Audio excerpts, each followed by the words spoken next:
저희 교회에서 매달 주보에 2권의 추천도서를 제가 추천을 하고 있는데, 지난달 오히려 위로라는 그런 추천도서를 지으신 전재훈 목사님이 쓰신 그 책을 우리가 몇 분이 읽은 줄로 압니다. 이 책의 저자이신 전재훈 목사님이 4살 때 비로소 알게 된 게 있습니다. 엄마 아빠가 앞을 보지 못한다는 것이죠. 그 두 분이 맹인이셨는데 그 아드님조차도 열병과 심장병을 앓아서 이 맹인 어머니께서 이 아들을 데리고 이 기도원 저 기도원을 다니시면서 아들의 치유를 위하여 그렇게 애쓰시는 가운데 이제 신앙생활이 성장하여 그가 이제 청년이 되었을 때 신학대학원에 입학을 하게 되었습니다. 신대원 1학년 때 그는 교회에서 주일학교 교사를 하고 있었고, 어머니는 맹인이시지만 성가대 대원으로 봉사를 하고 계셨습니다.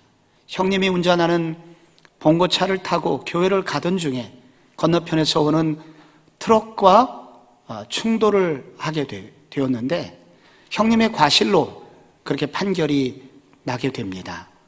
어머니는 전신 마비를 증세를 보이시면서 그날부터 이제 병원 신세가 지속이 되셨고, 형님은 감옥에 가시게 되었습니다. 한편으로는 형님의 옥바라지를 해야 됐고, 또 한편으로는 어머니 병간호를 하는 와중에 이런 생각이 들었답니다. 아니, 다른 것도 아니고 교회 봉사를 하러 가는 중이었는데 하나님이 불기둥과 구름기둥으로 지켜주시는 못할 망정, 어떻게 이런 아픔이 우리 가정에 찾아올 수 있는가? 그 생각이 들면서 하나님에 대한 분노가 있었고, 그래서 교회를 떠나게 됩니다. 이와 같은 유사한 모습을 일컬어서 우리는 시험에 들었다, 시험에 걸렸다라고 그렇게 부르지요. 시험하고 고난하고는 차이가 있습니다. 고난은 어려운 일을 만나는 것이 고난이고, 시험이란 그 어떤 고난 때문에 내 속에 들어오는 어떤 잘못된 생각으로 하나님에 대하여 불신 생각, 불신 감정을 갖게 되는 상태를 말하는 것입니다. 성경에는 대략 3종류의 시험 통로가 있습니다. 가장 많은 유형 중에 한 가지는 어려운 일입니다. 고난입니다. 경제적인 고난, 믿음의 사람임에도 불구하고 계속되는 실패, 그리고 이상한 사람 때문에 당하는 어떤 고통을 하나님이 왜 막아주시지 않느냐 등등의 생각들을 통해서 오는 그러한 종류의 시험이 있습니다. 이거보다 조금 더 어려운 시험이 2번째 시험인데, 이 시험은 평안할 때 찾아오는데 주로 교만이라는 통로를 통해서 찾아옵니다. 내가 그래도 이 정도 사람인데, 이 정도 위치에 있는데, 그렇게 생각하다가 하나님이 금하신 선을 넘어가는 말이나 행동을 하는 것을 말합니다. 그래서 그것을 통해서 신앙으로부터 멀어지게 되는 상태죠. 요셉이 형들의 미움을 받아서 애굽으로 끌려갔습니다. 이거 큰 고난입니다. 근데 자리를 잡고 이제 안정이 되었을 때 그 주인집 마님의 성적 유혹을 받게 됩니다.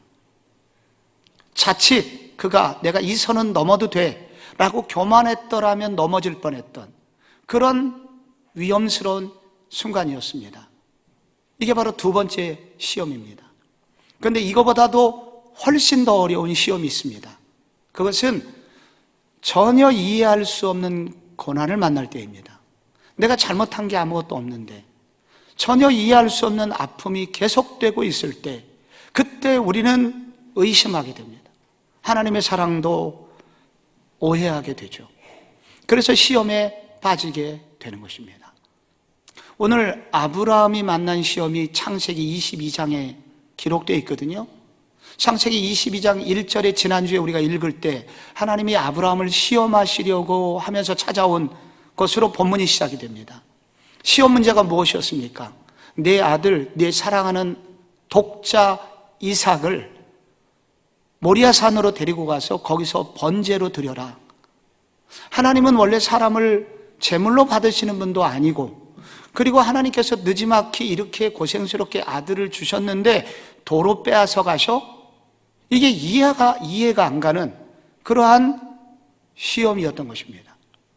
그런데 그는 그 시험 문제를 받고, 그리고 실제로 얼마 후에 그 아들을 모리아산으로 데리고 가서 번제물로 드리려고 칼을 뽑아갖고 찌르려고 할 때, 그때 여호와의 천사가 뒤에서 소리를 지르죠. 급하게, 아브라함아, 아브라함아. 2번 부르는 것은 강조이며 매우 급하게 부르는 것입니다. 그만! 스탑이라는 뜻입니다. 그 말은 시험에 합격했다는 소리입니다. 합격이라는 소리와 마찬가지입니다. 이 시험에 합격한 이후에 오늘 성경에는 그 여호와의 사자가 2번째 아브라함을 부르는 장면이 나옵니다. 2번째. 여러분, 이 2번째 부르는 이유는 무엇일까요? 그 첫 번째는 시험의 와중에 부른 것이고, 이 2번째 여호와의 사자가 나타난 것은 시험을 통과한 아브라함에게 하나님으로부터 주어지는 선물을 전달하기 위해서 아브라함을 부르는 것입니다. 그래서 이 시험이라는 것은 참으로 고통스럽고 어려운 일이기는 하지만, 이 시험을 통과한 이후에 하나님이 큰 축복, 큰 영광이 찾아온다는 것을 성경은 우리에게 말을 해주고 있습니다. 시험은 어려운 일만 있는 것이 아니라 시험을 통과한 이후의 성도에게는 생각하지 못했던 큰 선물들을 받게 된다는 것입니다. 그래서 오늘 이 성경은 우리에게 우선 성도들이 시험을 만났을 때 이 시험을 이기도록 조언을 해주고 있습니다. 그리고 이 시험을 이긴 후에 하나님이 주신 축복이 큰 것을 미리 알려줌으로써 우리도 기대감을 가지고 시험을 이기도록 그 용기로, 그리고 그 기대감, 그 기쁨의 영역으로 우리를 초대하고 있는 것입니다. 우리는 어쩔 수 없이 시험을 만날 수밖에 없는 그런 연약한 사람들입니다. 이런 시험을 만날 때, 시험의 위기에 있을 때 우리도 어떻게 이 아브라함처럼 시험을 이기고, 그리고 하나님이 주시는 더 귀한 사람으로 쓰임받는, 선물을 받는 그런 인생을 살 수 있을까요? 먼저 오늘 첫 번째 질문, 하나님이 어떻게 아브라함이 어떻게 시험을 이겼나? 오늘 이 말씀에 대해서 죽이실 뿐 아니라 다시 살리시는 하나님에 대한 신뢰를 통해서 아브라함은 이 시험을 이겼다고 우리에게 조언을 해주고 있습니다. 아무리 하나님을 사랑해도 그렇지, 소위 하나님께 미쳤다고 해도 그렇지, 어떻게 아들을 제물로 바칠 수 있습니까? 이거는 있을 수가 없는 일이죠. 근데 하나님이 예전에 이런 말씀을 주셨거든요. 앞으로 네 후손 이삭이 태어날 텐데 이삭을 통하여 모든 민족이 하늘의 별처럼 많게 네 민족이 형성이 될 것이고, 그리고 그들을 통하여 열방이 복을 받을 것이라는, 그게 하나님이 아브라함에게 약속을 하셨던 적이 있습니다. 그러면 이 이삭을 빼앗아 가시면, 그가 죽으면 후손을 어떻게 낳을 수 있을 것인가? 여기 아브라함은 깊은 침묵에 빠지게 됩니다. 그 침묵과 묵상의 결과 아브라함이 도달하게 된 결론이 있어요. 이삭은 다시 살 것이다. 하나님은 마른 막대기 같은 내 몸에서도 이삭을 태어나게 하시지 않았나? 이런 하나님이시라면 이삭을 설사 데려가신다 하더라도 하나님은 그를 다시 살리실 거야. 하나님의 능력 안에서는 이것도 가능할 거야 라는 하나님에 대한 전적 신뢰, 믿음을 통해서 그는 이 시험으로부터 벗어나게 됐다는 것입니다. 이 증거가 나옵니다. 5절에 이 아브라함이 종들에게 이르되 너희는 나귀와 함께 여기서 기다리라. 내가 아이와 함께 저기 가서 예배하고 우리가 너희에게로 돌아오리라. 여기서 중요한 단어는 우리가예요. 두 종을 산 밑에 놓고 아들과 함께 산에 가면서 아브라함이 했던 말, 우리가 돌아오리라. 어떻게 우리가 돌아와요? 번제로 죽이러 가면서. 아브라함은 알았던 것입니다. 아브라함은 이 아들을 데리고 올라가면서 죽을지 모르지만, 그러나 죽은 이후에도 다시 살리셔서 우리가 함께 이 산을 내려올 수 있도록 하시는 하나님에 대한 신뢰, 하나님을 향한 믿음이 있었다는 것입니다. 신약 성경 히브리서의 저자는 이 부분을 정확히 기록을 하고 있습니다. 히브리서 11장 17절에 아브라함은 시험을 받을 때에 믿음으로 이삭을 드렸으니 그는 약속들을 받은 자로 돼 그 외아들을 드렸느니라 하고 18절입니다. 그에게 이미 말씀하시기를 내 자손이라 칭할 자는 이삭으로 말미암으리라 하셨으니 그가 하나님이 능히 이삭을 죽은 자 가운데서 다시 살리실 줄로 생각한지라. 이 아브라함은 하나님을 바라볼 때 하나님의 계획 속에는 죽음만 있는 게 아니라, 죽음이 끝이 아니라 죽음 이후에 부활이 있구나, 하나님은 죽음 이후에 다시 살리실 수 있는 분이구나 하는 결론을 갖게 됐다는 것입니다. 이런 생각은 구약 성도들에게는 결코 생각할 수 없는, 상상할 수 없는 그러한 생각을 그가 하게 된 것입니다. 사람이 죽으면 끝이지 어떻게 다시 살아나? 여러분, BC 2000년 전에 아브라함이 그런 걸 본 적이 없지만 하나님과 오랜 교제와 그분의 능력을 체험한 아브라함은 그런 결론을 갖게 되었다는 것입니다. 결국 그가 이런 결론에 이르게 된 것은 그는 경험을 의지한 게 아니라, 지금까지 살아왔던 내 인생의 이력과 내 눈이 본 것이 아니라 하나님이 어떤 분이신가에 대한 신뢰, 하나님의 존재에 대한 생각, 그것 때문에 이와 같은 결론에 이르게 된 것입니다. 오늘날 성도들을 괴롭히는, 어렵게 하는 문제들이 많이 있습니다. 예수를 믿는 나에게, 예수를 믿는 우리 가정에, 그것도 기도를 안 하는 것도 아니고 기도를 열심히 하는 우리 가정에 왜 하나님은 경제적인 고난이 계속되게 하시고, 우리 가족에게 이렇게 병을 걸리게 하시고, 그리고 우리에게 이렇게 고통스러운 사람들을 만나게 하셔서 왜 이렇게 어렵게 살게 하시나, 왜 이렇게 어려움을 주시나, 이해할 수 없는 그런 고난을 우리가 만나게 되죠. 그래서 우리는 다운되고 때로는 넘어지기도 하고, 어떤 분은 신앙을 포기하고 떠나는 분도 종종 계십니다. 근데 오늘 아브라함, 이 성경의 도전은 우리의 믿음이 이렇게 연약해질 때마다 우리가 붙들어야 되는 것이 있다는 것입니다. 그것은 우리를 고통 속에 두실 뿐만 아니라 여기서 꺼내어 주시던 능력도 그분의 손에 있다.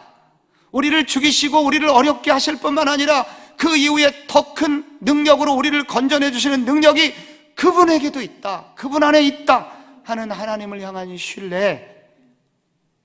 그래서 이것을 부활이라고 합니다. 죽음 이후에 다시 살아나는 부활의 능력이 주님의 손에 있다 하는 것을 믿게 하시는 것입니다. 이것을 믿을 때 벗어나게 된다는 것입니다. 성경은 부활을 말합니다. 죽음으로 끝내지 않으시고 하나님은 다시 살려주신다는 것입니다. 그런데 안타깝게도 많은 성도님들이 이 부활의 능력을 체험하는 경우는 많지 않아 보입니다. 1세기 고린도 교회 성도들이 그랬습니다. 예수의 십자가는 믿었지만은 그러나 부활하신 하나님의 능력은 믿지 못했습니다. 그래서 소위 부활장이라고 별명이 붙여진 고린도전서 15장에서 바울은 그 고린도 교인들에게 이렇게 해야 부활을 체험할 수 있다고 자신의 경험담을 얘기합니다. 15장 31절에 이렇게 기록이 되어 있습니다. 형제들아, 내가 그리스도 예수 우리 주 안에서 가진 바 너희에 대한 나의 자랑을 두고 단언하노니 나는 날마다 죽노라. 여기 나는 날마다 죽노라, 날마다 어떻게 죽을까요? 여기서 이 바울이 죽었다는 것은 결국 그의 자존심을 죽였다는 것입니다. 교회를 위한, 그리고 형제를 위해서 나의 사도의 권위의식 이런 걸 죽였다는 것입니다. 그도 세상에서 많은 이력서를 가지고 있지만은 하나님 나라를 위해서 이런 세상의 이력서 자랑을 다 죽였다는 것입니다. 날마다 죽이는 일이 갈등 속에서 죽였더니 하나님이 거기서 부활을 경험하게 하시더라는 거예요. 그래서 이 말은 무슨 말이냐면, 왜 우리가 부활을 경험하지 못하느냐? 안 죽기 때문에. 부활이라는 것은 죽은 사람만이 경험할 수 있는 것입니다. 우선 죽어야 부활이 될지 안 될지 결정이 되는 거거든요. 그래서 바울은 우리가 부활하지 못하는 것은 죽지 않기 때문이다. 만약에 우리가 그리스도 안에서 그리스도를 위하여 그리스도를 힘입고 죽고자 한다면 날마다 부활하리라, 날마다 부활의 능력을 체험하리라 라고 말씀하시는 것입니다. 저도 얼마 전에 조금 이것을 느꼈던 적이 있습니다. 저는 평균 20년에 한 번 꼴로 부부싸움을 합니다. 그래서 1990년 말에 한 번 싸웠고, 그리고 얼마 전 정확히는 추석 때, 추석의 끝 무렵 정확히 10월 2일 오후 2시 점심을 먹고 있었고 설거지통에 설거지가 수북이 쌓여 있었습니다. 근데 난데없이 들려오는 누군가의 음성이 있었습니다. 이번 추석에 당신이 한 것이 없으니 설거지를 하라는 기가 차지 않는 말을 제가 듣게 된 것입니다. 그래서 저는 나도 나름 집안일에 많은 기여를 해왔다고 받아쳤지만 모든 가족들로부터 외면당하게 되었습니다. 저는 말하기를 내가 당신 모르게 내가 설거지뿐 아니라 집안 구석구석 먼지 제거부터 분리수거, 음식물 쓰레기, 이거 누가 다 갖다 버렸냐? 원래 집안일이라는 것은 아무리 노력해도 표시가 안 나는 법이다. 그래서 모를 뿐이라고 제가 항변했을 때 제게 또 들려온 말은 당신이 요즘 좀 그렇게 하는 모양인데 지나간 27년의 역사 속에서 퍼센트로 보면 이것은 매우 미미한 일이다. 저는 역사성이 없는 아빠가 되어버렸고 큰 소리가 나왔고 그래서 집을 나와버렸습니다. 목사가 가출을 하니까 갈 데가 교회밖에 없더라고요. 그날은 금요일이었고 제가 그 고통 속에서 설교는 준비해야 되고 그리고 주일을 찜찜하게 맞이하게 된 것입니다. 근데 그날 설교의 내용이 뭐냐면 아브라함이 아비멜렉하고 갈등이 있었는데 그 갈등 속에서 오히려 아브라함은 어린 양 새끼 7마리를 주어서 화평의 사람이라고, 그래서 우리는 피스메이커가 되어야 된다고, 화평케 하는 자는 복이 있나니, 그런 설교를 하고 있는데 성령님이 제 가슴에 계속 하시는 말씀, 길 목사 너나 잘해라. 그러니까 여러분도 참 이렇게 목사가 다 말씀을 지키기 때문에 전하는 건 아니라는 거를 여러분 이해하시죠? 그런데 이해 못하셔도 어쩔 수 없어요. 현실이 그렇습니다. 그때 제 마음속에 1부 예배 끝날 때는 길 목사 너나 잘해라. 그 2부 예배 설교를 했더니 빨리 무릎 꿇어라. 3부 예배 끝날 때는 제가 항번을 했죠. 하나님 제가 왜요? 제가 잘못한 게 아무것도 없는데 주님 저 성복중앙교회 담임 목사 아닙니까? 그래도 나는 그래도 레떼리가 있잖아요. 그러다가 견디다 못해서 제가 숨겨둔 비상금을 찾아가지고 가족들을 모았습니다. 정말 아빠가 고개를 들 수 없다. 이게 목사가 너무 미안하다. 너희들에게 상처를 줘서 너무 미안하다. 그리고 5만 원씩 나눠줬습니다. 그리고 아내한테는 더 많이 줬죠. 그랬더니 딸들이 하는 말 또 싸우세요 그러더라고요. 그런데 놀라운 일이 그때 생긴 일이 있습니다. 마음에 정말 마음의 자유를 하나님이 주시더라고요. 그리고 놀라운 평안도 주시고 그리고 며칠 동안 그렇게 안 되던 기도의 혈맥도 뻥 뚫어주셔서 정말로 내 영이 다시 살아나는 은혜를 하나님께서 주시는 것을 제가 체험하게 되었습니다. 그리고 며칠 후에 독감 접종하러 갔다가 마침 그 선생님이 하시는 말씀이 대상포진 접종 이번에 세일하니 맞고 가시면 어떠냐고. 세일이라는 말만 나오면 못 참는 저희 집사람은 결국 자기 주머니에 있던 그 돈, 내가 준 돈 다 결국 나를 위해서 쓰게 하시는 놀라운 역사를 제가 체험하게 되었습니다. 할렐루야. 부활의 능력이 체험되는 순간이었던 것입니다. 하나님께서는 죽이실 뿐 아니라 다시 살리시는 부활의 하나님이라는 사실을 제가 그때 발견한 거예요. 무엇 때문에? 여러분도 한번 해보세요. 죽어야 됩니다. 우리가 안 죽으려고 하니까 부활이 없지, 내가 죽으려고 하면 형제를 위해서, 자매를 위해서, 아내를 위해서 내가 죽고자 하면 하나님이 다시 살려주시는 부활의 은혜가 있을 줄로 믿으시기 바랍니다. 시험이 날아가 버리는 것입니다. 오늘 성경은 두 번째 질문이 나옵니다. 시험 이후에 아브라함은 어떤 축복을 받았는가? 두 가지를 말합니다. 먼저 세상을 이길 수 있는 전혀 새로운 세계관을 가지게 됩니다. 이게 영안의 눈이 열렸다고 그러죠. 세상과 다른, 세상이 볼 수 없는 전혀 다른 세계관을 가지게 되었다는 것입니다.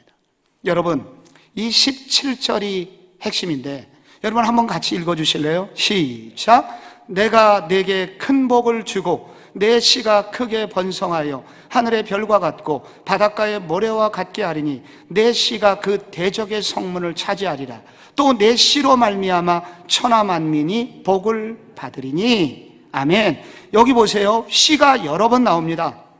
17절에만 해도 내 씨가 18절에 내 씨가. 이 씨는요 이삭을 말하는 건 아닙니다. 여기 내 씨가 하늘의 별과 같을 것이다. 이삭은 아들이 둘밖에 없잖아요. 그러니까 당장 이삭을 말하는 건 아닙니다. 다윗을 말하는 것도 아닙니다. 천년 후에. 왜냐하면 다윗을 통해서 모든 민족이 복을 받지는 않았거든요. 자기 나라만 복 받았지. 그래서 이게 다윗도 아닙니다. 그러면 도대체 여기서 말씀하시는 내 씨로 모든 민족까지 복을 받게 하는 내 씨는 도대체 누구란 말입니까? 이게 창세기 3장에서부터 시작이 되는 바로 그 유명한 시입니다. 여기 씨라는 히브리어 제라라는 단어가 창세기 3장 15절에 후손이란 말하고 정확히 똑같은 단어입니다. 창세기 3장 15절에 내가 너로 여자와 원수가 되게 하고 내 후손도 여자의 후손과 원수가 되게 하리니 여자의 후손은 내 머리를 상하게 할 것이요 너는 그의 발꿈치를 상하게 할 것이다. 여기 여자의 씨와 뱀의 씨, 여자의 후손, 뱀의 후손이 나옵니다. 결국 이 씨는 앞으로 오실 여자의 후손, 즉 남자를 의지 않고 태어나실 분을 말하는 것입니다. 여러분, 인류 역사상 남자를 의지하지 않고 이 땅에 오신 분이 딱 한 분 있어요. 여러분 아시죠? 예수 그리스도이신 것입니다. 바로 앞으로 예수 그리스도가 오실 것이라는 구원주 메시아 예수께서 오실 것을 아브라함에게 지금 예언적으로 알려주고 계신 것입니다. 그분이 오실 때 세 가지가 일어난다는 약속을 주고 있습니다. 먼저 내 씨가 크게 번성하여 하늘의 별과 바다의 모래같이 될 것이다. 그런데 이 씨라는 히브리어 제라라는 단어가 영어 성경이 한 20여 종이 넘어요. 그런데 어메리칸 스탠다드 버전 같은 이런 성경들은 이 단어를 단수형으로 번역을 했습니다. seed, 씨라고 그냥 번역을 했어요. 그런데 NIV와 같은 여러 또 성경은 descendants, 후손들이라고 이 단어를 번역을 했습니다. 이 단어는 단수 같은데 복수형의 의미를 갖고 있지만 단수인 이런 단어이라는 것입니다. 씨라는 것이 하나예요. 그런데 씨 속에 많은 또 다른 생명들이 있다는 것을 알려주고 있는 것입니다. 석류가 그래요. 석류는 겉으로 보면 하나지만 석류를 딱 까보면 그 안에 많은 알갱이들이 있지 않습니까? 바로 이 씨라는 것은 결국 이 씨는 결국 교회의 탄생을 말하는 것입니다. 교회는 겉으로 보면 예수 그리스도 한 분이지만 그 예수 그리스도의 품 안에는 이렇게 수많은 백성들이 들어있게 되는 것입니다. 그래서 아브라함에게 약속하신 것은 아브라함의 이 시험을 통과한 이후에 하나님이 주신 축복은 아브라함아 너의 순종의 결과 내가 네 후손 내 씨를 통해서 내가 앞으로 교회 공동체를 일으킬 거야, 교회를 세울 거야 하는 그런 축복을 아브라함에게 주고 계신 것입니다. 교회가 생기면 어떤 일이 생기나요? 두 번째로 대적의 문을 얻는답니다. 대적의 문, 이 고대 시대의 모든 권력은 성문 입구에 있습니다. 성 입구에 앉아있는 사람들, 장로들이 사법, 행정, 모든 권한을 쥐고 있었습니다. 대적의 문을 얻는다는 것은 그 성 전체의 권세를 갖고 있다는 말로서 결국 교회가 바로 그 성 전체의 권세를 얻게 될 것을 또한 예언하는 구절인 것입니다. 지구라는 큰 성이 있는 거예요. 그런데 이 지구라는 성이 지금 현재 어떤 형편에 있습니까? 어느 날부터 아담이 사단에게 꾀임에 넘어가서 죄가 이 세상에 들어온 때부터 여러분 이 세상, 이 지구라는 성은 어둠의 세력이 점령하게 된 것입니다. 점점점 영역을 넓혀가지고 여러 영역이 죄로 말미암아서 결국 많은 세상의 구석구석이 어두워지게 되었습니다. 그래서 모두 다 지구에 있는 많은 백성들이 죄악의 쇠사슬에 묶여가지고 꽁꽁 묶여 살고 있는 어느 날, 하나님께서는 당신의 씨, 아브라함의 씨, 바로 메시아를 세상에 보내시고 교회에게 교회를 만드시고 그 교회를 통해서 그 대적들을 물리치고 모든 권세를 되찾아옴으로써 그 백성들을 얽힌 몸에서 자유롭게 하시는 역사를 주실 것을 여기 예언하고 있는 것입니다. 그래서 예수님께서 어느 날 베드로에게 이런 약속을 주셨죠. 베드로야, 참 네 신앙 고백이 아름답다. 너는 베드로라, 내가 이 반석 위에 내 교회를 세우리니 음부의 권세가 이기지 못하리라. 음부의 권세는 지옥의 대문, 그런 의미입니다.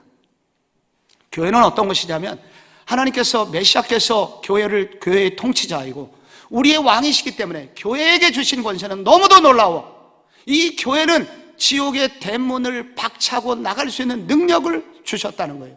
그래서 어둠 가운데 붙들려 있는 사람이 교회에서 전하는 복음을 들으면 죄악의 사사슬이 벗겨지게 되고 그들이 새 생명, 자유로움과 새로운 생명을 얻게 되지 않습니까? 이 놀라운 권세가 교회에게 주어질 것이다. 그 결과 18절, 천하만민이 복을 받으리라. 천하만민이 복을 받으면 정말로 자유롭게 된, 예수 때문에 새 생명 된 그 사람들이 어느 날 놀라운 이제 결과를 얻게 되는데, 이 사람들이, 많은 사람들이 모여서 하나님을 예배하고 찬양하는 날이 오게 된다는 것입니다. 그게 요한계시록 7장 9절에 예언이 성취됩니다.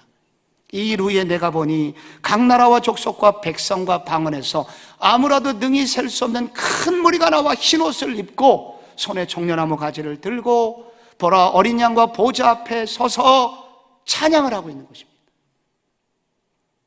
이런 비전을 아브라함이 그날 하나님께서 그의 눈을 뜨게 해주신 것입니다. 시험을 극복한 이후에 아브라함에게 새로운 것을 보게 해주신 것입니다. 이거를 하나님 나라의 비전이라고 합니다. 구원사의 모든 비밀을 깨닫게 되는 놀라운 영안을 얻게 된 것입니다. 앞으로 아브라함의 씨를 통해서 메시아가 오고 교회 공동체가 탄생하고 권세를 가진 교회의 성도들이 복음을 전해서 열방이 주께로 돌아와 그 백성들이 함께 천국에서 영원히 찬양하는 이 놀라운 구원사의 비밀, 이 하나님 나라의 비전이 아브라함에게 열리는 순간이 된 것입니다. 그날 이후 아브라함은 보통 늙은이가 아니었습니다. 겉모습은 늙었지만 그의 속은 하나님이 주신 꿈으로, 푸른 꿈으로 춤을 추는 신앙생활을 하게 된 것입니다. 가슴 뛰는 비전, 가슴 벅찬 비전의 사람으로 살게 되고 전혀 다른 세상을 보는 새로운 세계관을 가지고 사는 그런 특별한 사람으로, 존귀한 사람으로 쓰임받게 됩니다. 여러분에게도 그런 비전이 있으십니까? 저를 자주 정신 차리게 하는, 제가 좀 희미해질 때마다 제가 이렇게 듣는 설교가 있습니다. 미국의 존 파이퍼 목사님 설교인데, 당신의 인생을 낭비하지 말라. 이분이 어느 날 해변가에서 이 설교를 했거든요. 세상을 바꾸는 사람은 전문가가 아닙니다. 그의 설교는 시작이 됩니다. 머리가 좋고 학벌이 필요 없습니다. 세상을 바꾸는 사람은 매우 단순하고 영광스럽고 영원한 한 가지에 헌신된 사람입니다. 그런데 이 시대 가장 가슴 아픈 일은 그리스도인들의 관심이 좋은 집, 좋은 직장, 좋은 은퇴에만 관심이 있다는 것입니다. 오늘날 그리스도인들이 영원에 대하여는 별 관심이 없다는 것입니다. 이것이 이 시대의 아픔이라고 그는 서론에 설교하였습니다. 그러면서 예화를 말하기를, 3주 전에 있었던 일, 루비 엘리아슨이라는 80세 독신 간호사가, 그리고 로라 에드워즈라는 80세 의사가, 이 자매들이 짝을 이루어서 카메룬에서 선교하다가 브레이크가 고장나 차가 낭떠러지에서 굴러떨어서 두 분이 돌아가시게 됩니다. 그분은 질문합니다. 여러분, 이게 비극일까요? 이 두 분이 80세 이상 된 분들이 영광스러운 주님을 위하여 살다가 죽게 된 것이 비극일까요? 제가 여러분에게 진짜 비극을 소개합니다. 그러면서 1988년 2월달 리더스 다이제스트에 나오는 이 제목이 이른 은퇴, 이른 시작이라는 그런 기사인데, 법과 페니는 59세와 51세에 은퇴하였습니다. 플로리다 주 거대 주택에 살면서 소프트볼을 하면서 조개 껍질을 줍습니다. 그런 기사였습니다. 존 파이퍼는 말하기를 이것이 비극입니다. 수백만 달러를 이런 일에 낭비하는 것이 진짜 비극입니다. 여러분, 이 비극을 쫓아가지 마십시오. 좋은 집, 좋은 차, 좋은 직장, 좋은 은퇴, 조개 껍질을 줍는 것이 꿈이 아니기를 바랍니다. 우리가 언젠가 창조주여 심판자 앞에 섰을 때, 주님, 내가 여기 이렇게 이 좋은 차를 좀 봐주십시오. 내가 수집한 조개 껍질을 좀 보십시오. 이것이 자랑이 되겠습니까? 로라와 루비는 그렇게 살지 않았습니다. 하면서 그의 설교는 맞춰집니다. 여러분, 여기에 나오는 이 로라와 루비의 두 80세, 81세 된 이 두 노인, 어떻게 그런 삶을 살 수 있었을까요? 다른 세계관을 가지고 살 것입니다. 하나님께서 보여주신 영광스러운 비전이 그에게 있었던 것입니다. 그래서 그들에게는 이런 세계관을 가지고 있었기에 죽는 것조차 그들에게는 시험거리가 되지 않았습니다. 이 세계관이 바로 120세 오래전 바로 아브라함에게 주셨던 하나님이 주신 축복, 비전의 문을 열어주신 것입니다. 여러분, 아브라함이 또 하나 축복을 받았습니다. 바로 이 시험은 결국 그래서 우리로 하나님의 마음을 알게 하신다. 하나님의 마음을 알게 되는 사람으로 인정을 받는 그런 순간이었습니다. 이 18절을 읽어보면요, 내 씨로 말미암아 천하 만민이 복을 얻으리니 이는 내가 나의 말을 준행하였음이니라 하셨다 하니라 말씀이 나옵니다. 나의 말을 준행하였음이니라. 이렇게 후손들이 오고 축복을 받고 메시아가 오게 된 이유는 아브라함의 순종 때문이었다라는 뜻이죠. 그런데 여러분, 여기서 생각하셔야 되는 게 있습니다. 아브라함이 만약에 순종하지 않았다면 하나님이 아브라함에게 하신 약속은 이루어졌을까요? 이루어지지 않았을까요? 너를 통해서 모든 민족이 복을 얻으리라 라는 그 약속의 말씀은 이루어졌을까요? 안 이루어졌을까요? 하나님의 약속은 인간의 불순종과 상관없이 이루어집니다. 하나님은 돌들을 일으키셔라도 하나님의 계획은 이루시어요. 근데 여기서 아브라함의 순종이 중요한 건 왜 중요하냐면, 바로 아브라함은 순종하는 그 순간 하나님의 계획 속에 동참하는 축복을 받게 되는 것입니다. 아브라함은 순종했기 때문에 순종의 결과로 바로 하나님의 계획의 축복을 누리는 사람이 된 것입니다. 하나님은 아브라함이 그런 축복을 받기를 원하시기에 그를 시험의 과정을 통하여 이 세계로 초청하신 것입니다. 아브라함에게 왜 이런 시험을 주셨나? 16절, 이 시험의 결과 아브라함이 알게 된 게 있습니다. 내가 나를 가리켜 맹세하노니 내가 이같이 행하여 내 아들 내 독자도 아끼지 아니하였은즉. 그러면서 하나님이 오늘의 모든 축복을 설명하시거든요. 내 독자도 아끼지 아니하였다. 이거 어디서 많이 본 단어입니다. 네가 네 아들을, 외아들을 아끼지 아니하였다. 여기에 하나님이 감동하시죠. 그러면서 축복을 주시잖아요. 바로 신약 성경에 이게 많이 나오는 단어인데, 당장 지난주에 이 말씀 우리가 읽었습니다. 로마서 8장 32절에 자기 아들을 아끼지 아니하시고 우리 모든 사람을 위해 내어주시니까 어찌 그 아들과 함께 우리가 구하는 모든 것을 우리에게 주시지 아니하겠느냐. 여기서 자기 아들을 아끼지 않고 내어주신 하나님의 고통이 나옵니다. 여기서 아브라함은 그때 하나님의 마음을 이해하게 됩니다. 어느 날 하나님이 메시아를 이 땅에 보내주시고 교회가 큰 권세를 얻기 위해서는 그 아들이 십자가에서 죽어야 되는데, 그 아들을 십자가에 내어주기까지 아끼지 아니하는 하나님의 마음이 어떤 마음인지, 아브라함은 자기의 독자 이삭을 모리아산으로 끌고 올라가면서 비로소 그 하나님의 마음을 알게 되었던 것입니다. 언젠가 내 백성이, 내 후손이 복을 받겠지만 그 축복은 결국 아버지 하나님의 희생 때문에, 그 아픔 때문에 아들의 희생의 결과로 주어지게 되는 것이구나.